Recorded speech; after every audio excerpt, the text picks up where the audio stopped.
Part 1. The girl who never left. Rain fell slowly over the small town.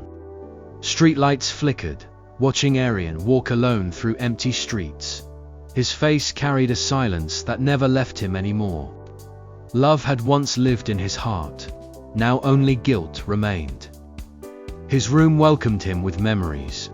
On the wall was a photo of him and Meera. She was smiling, holding his arm tightly, afraid to let go. Aryan touched the photo. "I miss you, Meera," he whispered. The air suddenly turned cold. A chill passed through the room, though every window was closed. It felt like someone else was standing there. His mind slipped into the past. Meera laughed in the park, eyes shining. "Promise me," she said softly, "even if the whole world leaves, you won't." Aryan replied, without hesitation. "Even death won't take me away from you." Her smile paused for a moment, then returned. Back in the present, Aryan's phone vibrated. Unknown number. "You promised." His chest tightened. "Stop this," he said aloud. Another message appeared. "Why did you let me die?" Aryan's hands shook. "You're gone. I burned your body. I watched the ashes." Suddenly, the lights went out. Darkness filled the room.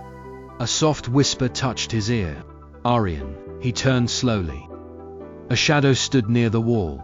Long hair, a shape he knew too well. The lights flickered back on. Nothing. But on the mirror, written in dark liquid, were words that made his blood run cold. "Love doesn't end with death." Outside his window, under the streetlight, stood Meera. She smiled gently, just like before. Her eyes were completely black. Aryan's phone vibrated again. One final message appeared. "If you really loved me, open the door." Aryan slowly turned toward the door. From the other side, someone knocked.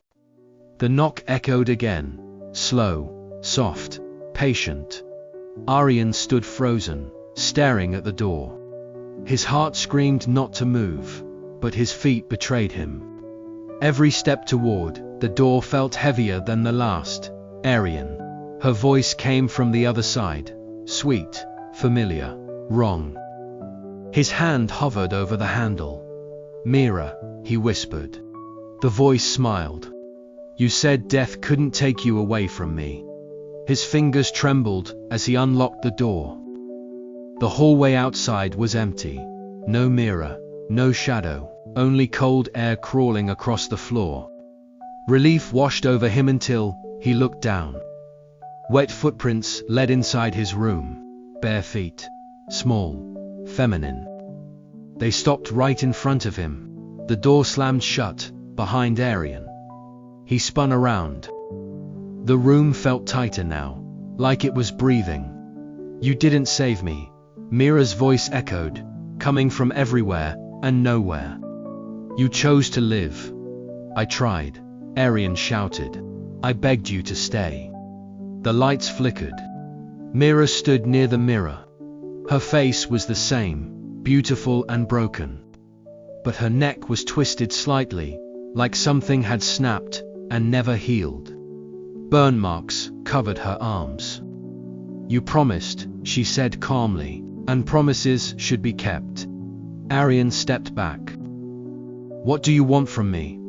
She smiled sadly. "I want what you left behind." The mirror suddenly cracked. Memories flooded his mind. Meera standing on the bridge, crying. Aryan walking away, phone ringing, choosing silence over her voice. Tears filled his eyes. "I was scared." Meera moved closer. The temperature dropped.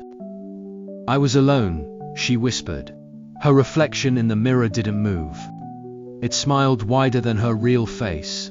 Aryan noticed something horrifying.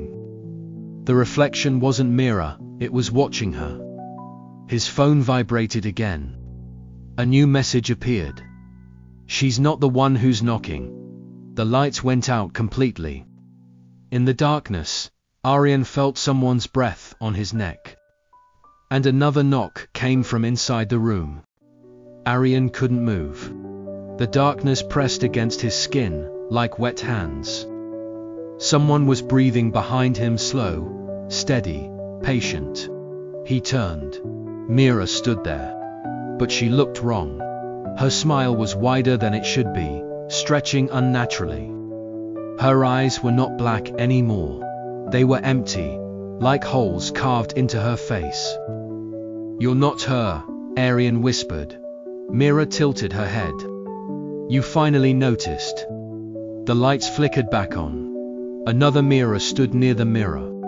This one looked exactly how he remembered her on the last days, trembling lips, tears frozen on her cheeks. "Don't listen to it," the mirror cried. "It's wearing my face." ARYAN's head spun. "What is happening?" The smiling mirror stepped closer. The floor cracked under her feet. "Love creates doors," it said. "Grief opens them." The mirror reached out. "I waited for you on the bridge. I called you again and again."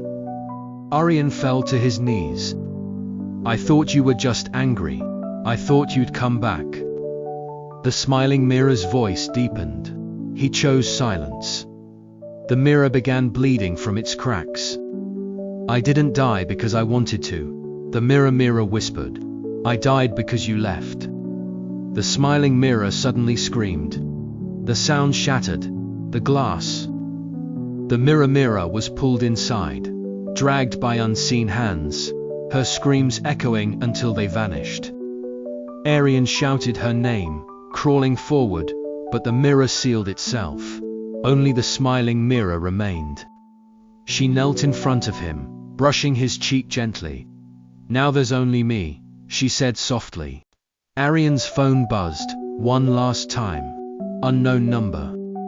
"If you let her stay, she never let you die." The smiling mirror leaned close to his ear. "You wanted forever," she whispered. Her mouth opened wider than humanly possible. "And forever wants you back." The lights went out. Something crawled inside ARYAN's chest and smiled. To be continued. Subscribe, like and comment for next part.